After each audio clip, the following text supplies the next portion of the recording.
ils vont aller voter. Et nous, on va, quelques-uns parmi nous, voilà. Pour chasser les mauvais et pécher les bons. Voilà, on va chasser les mauvais esprits. Donc le 23, ne répondez pas à ces sirènes hein, qui disent que c'est haram de voter. Il y a ce qu'on appelle les fatwas transcontinentales. Hein? Non, c'est pas haram de voter. Je vais aller voter. Pour qui? Eh bien, alhamdoulilah, chacun d'entre nous, il sait déjà pour qui ne pas voter. Vous le savez tous. C'est pas la peine d'insister sur l'évidence. Voilà, au moins on est d'accord sur ça. Donc on sait pour qui ne pas voter. Mais pour qui voter, après vous avez le temps. Vous entrez dans les isoloirs, n'oubliez pas de dire Bismillah. Parce que Bismillah c'est muhim jiddan. Ah, parce que celui qui donne, Sidna Nouh, la feuille de route de l'arche de Sidna Nouh, c'est Bismillah mujraha, Bismillah mursaha. Donc ne sous-estimez pas Bismillah et votez pour celui que vous voyez digne d'être président de la France. Alors vous ne votez pas pour l'UIF, vous ne votez pas pour les musulmans de France. Attention, faites gaffe. Et je le dis aux musulmans, et j'en fais partie, je ne vote pas pour quelqu'un qui va présider la communauté musulmane de France. Et je vis le cours voilà, l'évaluer en fonction de est-ce qu'il prie, ne prie pas, est-ce qu'il est pour la loi musulmane. Tout ça, il faut l'avoir au fond de soi. Et surtout, qu'est-ce qu'il va faire en matière d'emploi, d'éducation, de la santé, de l'environnement? Est-ce qu'il va sortir la France de l'euro ou de l'Europe? Est-ce qu'il va être la France dont nous avons rêvé? La France plurielle, la France de la richesse, la France de Voltaire, la France de Molière, toutes ces considérations, il faut quand même les avoir en tête. Et en même temps aussi dire, mais qu'est-ce qu'il dit au passage de l'islam de France? Qu'est-ce qu'il dit des musulmans de France? Est-ce qu'il va les épanouir? Est-ce qu'il va leur permettre de s'épanouir dans leur foi? Est-ce qu'il va leur ouvrir des pistes pour qu'ils contribuent au bien-être de leur société? Tout ça vient compléter, hein, en quelque sorte. Voilà un peu, et je suis encore une fois fier d'avoir à mes côtés monsieur le recteur de la mosquée de Paris qui nous a habitués toujours à venir, cette cerise sur le gâteau le lundi, mais en même temps, il faut le dire aussi, je vous le dis, parce que, subhanallah, hier soir, 51,2, un score démocratique pour la Turquie.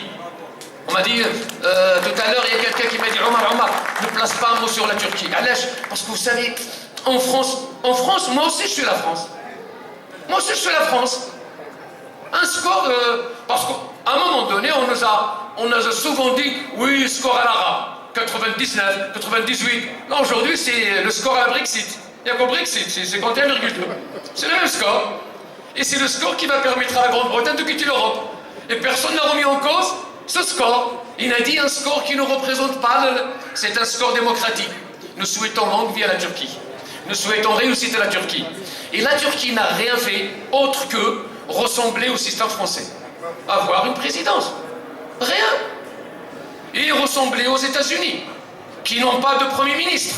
Est-ce que quelqu'un aujourd'hui peut dire que les États-Unis manquent de démocratie? Ils n'ont pas de Premier ministre.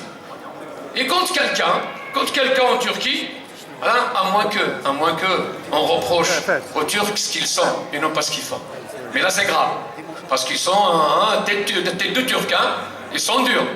Faut pas, voilà ce que je peux dire. Et encore une fois, je remercie notre recteur. Sûrement il veut commenter mon propos. Je le dis. Merci mon très cher.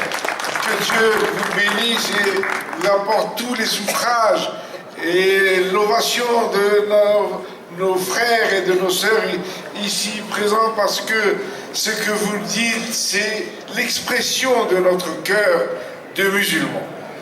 Et de musulmans de toutes parts, vous avez parlé de nos frères de Turquie, et nous sommes très sensibles à votre allusion à ce pays musulman, ce grand pays musulman qui a été à l'origine, nous, en Afrique du Nord, nous avons connu nos frères turcs, et en bien, nos origines même, je suis d'Alger, je suis né à Alger, et je ne dois pas me gêner au milieu de tous nos frères qui sont nés en Tunisie, où je suis tellement bien reçu par nos frères, et où les savants tunisiens nous ont apporté tant de trésors et tant de considération pour l'islam.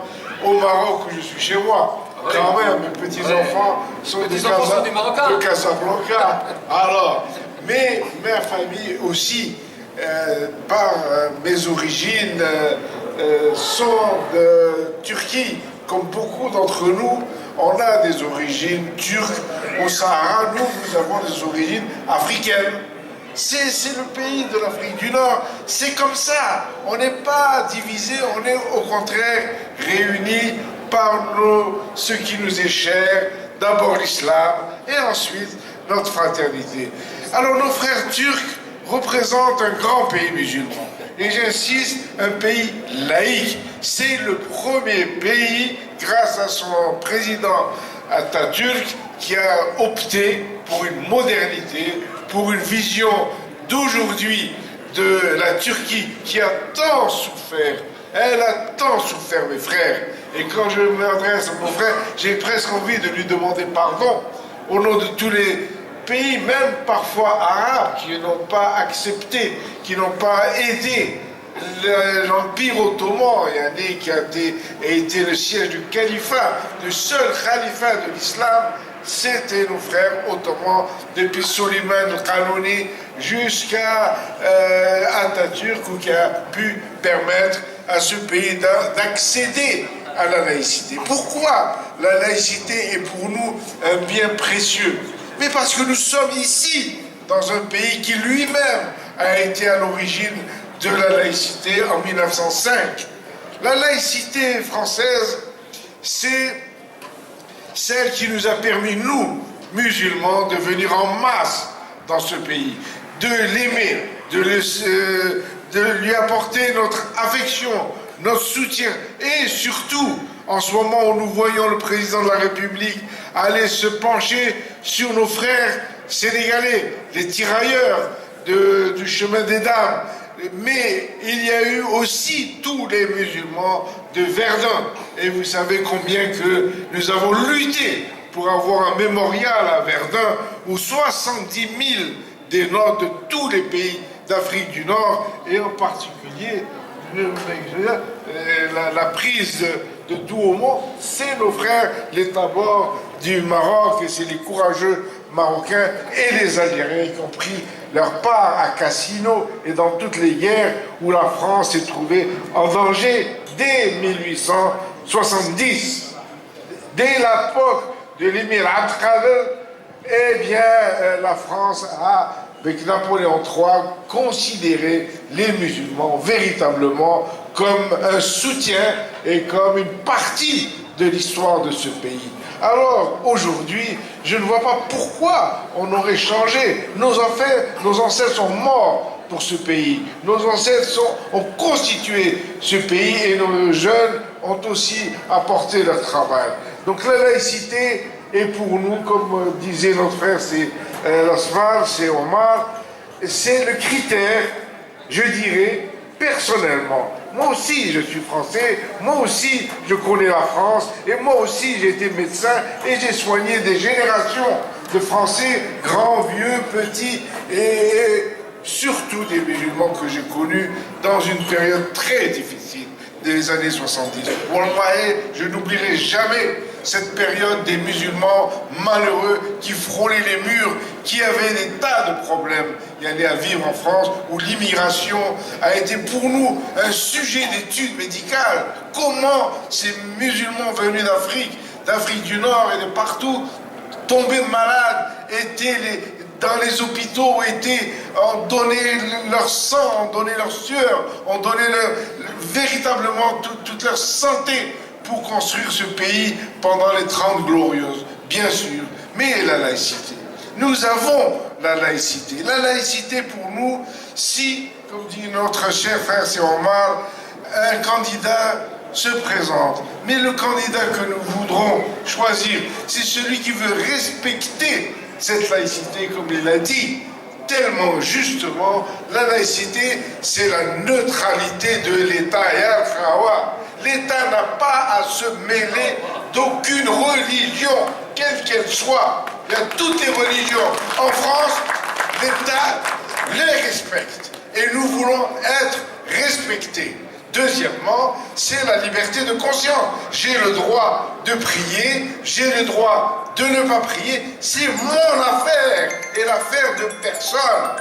Donc je considère que la laïcité, c'est une chance pour les musulmans et que les musulmans sont une chance aussi, comme disait Kaltenbach, tu te souviens très bien, les époux Kaltenbach, ils ont dit, mais l'islam est une chance pour la France parce que, justement, par leur travail, par leur jeunesse et par leur avenir, ils seront l'avenir de ce pays. Dans bientôt, nous sommes 10%, nous serons 20%, nous serons 30%. Et alors, comment faire un pays sans compter sur le dynamisme de nos jeunes? Et je suis content de voir nos jeunes ici être présents, être dynamiques et représenter cette chance aussi pour un pays que nous aimons, un pays que nous voulons servir, et l'islam n'a jamais été un danger pour personne.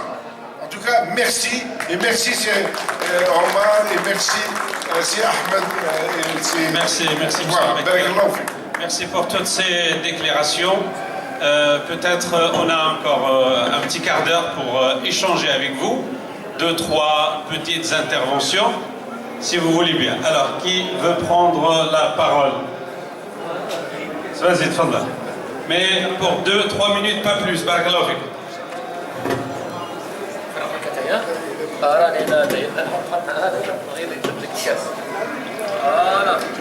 بسم الله الرحمن الرحيم الحمد لله رب العالمين والصلاة والسلام على النبي المصطفى وعلى آله وصحبه وسلم كثيرا وهي زعماء مسلمي فرنسا وأوروبا الشيخ الكبير الدليل علي عبد الله بن منصور بارك الله فيك عمار المشين أقول له الأخير الكريم تشكر بارك الله فيكم. قد ترون أنني أبالغ إذ أقول لكم الجنرالات. إن الله أراد لي أن أسافر وأتنقل وأسوس وأجوب خلال الديار طويلا وكثيرا. أحمد الله وأريد منكم أن تحمدوا ربكم. لقد من الله عليكم أن جعلكم قد استخلفكم على هذه الأمة وقد استجاب الله دعواتكم. كم من المساجد بنيتموها وكم من الأجيال ربيتموها، وأنا أرى أن تقولوا ربي قد آتيتنا من الملك، آتيتني من الملك،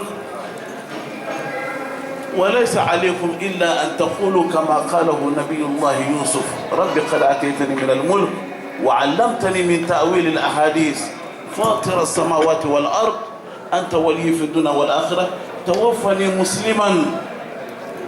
عليكم أن تذكروا ذلك. أخبة بن نافع أراد أن يدخل الإسلام النور الإسلامي إلى هذه البلاد فلم يقدره الله، وقد قدره الله على أيديكم بدون أي مبالغة، فاحمدوا ربكم. والنقطة الثانية بالاختصار الشديد، اعلموا أن طريق الحق لا يخلو من الشوك لأهل الحق أبدا. اعملوا فسيرى الله عملكم. المشاكل القليلة هذا ليس بشيء، أهم شيء النجاح الذي وصلتم عليه. اعملوا بالليونة والمرونة الذي اتخذتموها سبيلا. بارك الله فيكم، أحييكم جميعا صراحة يعني من قلبي، ولا أقول إلا ما في ضميري. بارك الله فيكم وأطال الله أعماركم. فاذكروا نعمة الله عليكم الذي من عليكم بهذه النعمة، فرب الأجيال ليستمر هذه النور، هذه الأنوار وهذه البركات مئات السنين ومئات السنين، ليأتي أجيالا بعدكم ليبنوا ما أنتم عجزتم عليه. والسلام عليكم وإلى اللقاء في العام القادم إن شاء الله. السلام عليكم ورحمة الله. شكرا، بارك الله فيكم.